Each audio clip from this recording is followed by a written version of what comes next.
Fawzan from Indonesia says that his da'i differentiates between the Jews and the Zionists. Well, such a difference has only surfaced lately. Zionists is a racist movement. So among the Muslims, we do have Zionists. Among the Christians, there are Zionists. So it's not related to a religion, to my own humble understanding. When you're a racist, when you are part of the apartheid regime and you want to segregate people and classify them into castes, as in the case of India, this is part of being a Zionist. Men are equal, created equal by Allah Azza wa Jal. But to try to polish the image of the Jews and say that they're not Zionists, this most likely won't work. The Jews are the people of the book. They're all not the same shade. There are of them who are Zionists. There are of them who are open enemies of Islam. And there are those who are not fighting us, not forcing the Muslims out of their homes. So we can try to get closer to those. But in general, the majority of them are against Islam and the Muslims. So therefore, this is the default until proven otherwise, not the other way around. Allah mentioned the Jews in the Qur'an and described them to us. So do you think we are going to believe what the media is trying to polish nowadays and neglect our Qur'an and the Sunnah? No matter who comes, no matter who rules, if they come and say that, no, the Jews are fine, the Holocaust was a horrible thing, we have to teach it to our children, the Muslim children in schools, we have to omit and remove verses of jihad, verses that describe the Jews in the Qur'an. We have to remove them from our syllabuses at schools. What is this? It's a new religion? Choose a new religion other than Islam, but don't say that this is Islam.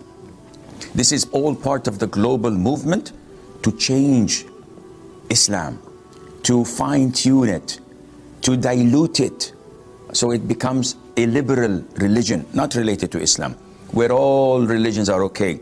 You want to prostrate to Buddha? It's okay. You want to worship a cow?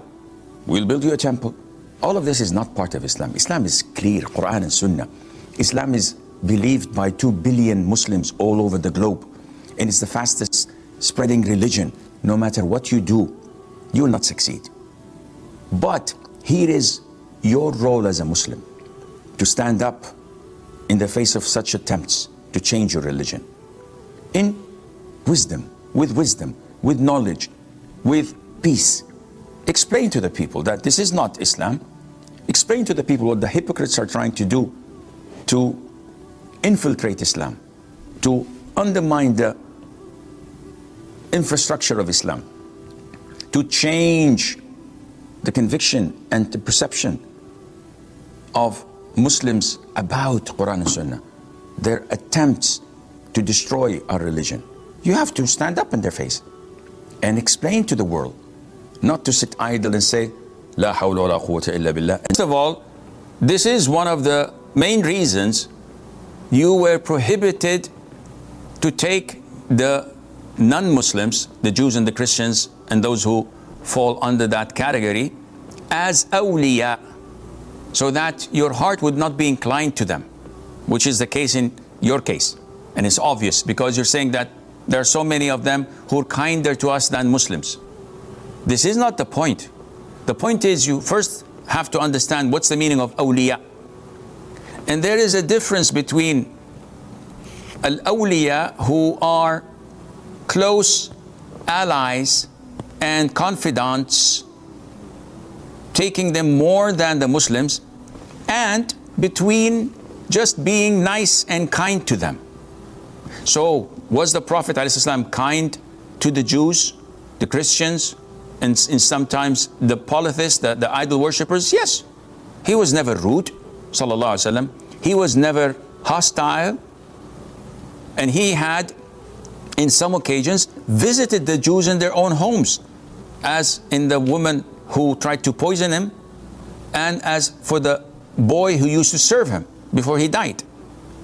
So this is not something that Islam prohibits. You can go and visit and be kind, but you're not allowed to take them as close allies and confidants, where you take side with them against the Muslims, as in some countries do.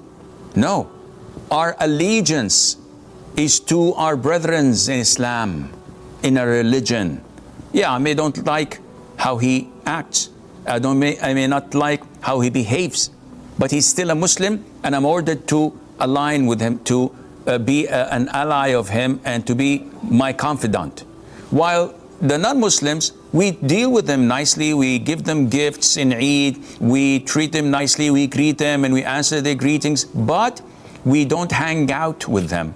We don't favor them over other Muslims and think that because of their disbelief, they're better people. This is the trap of shaitan you may be falling into, my friend, and Allah Azza wa Jal knows best.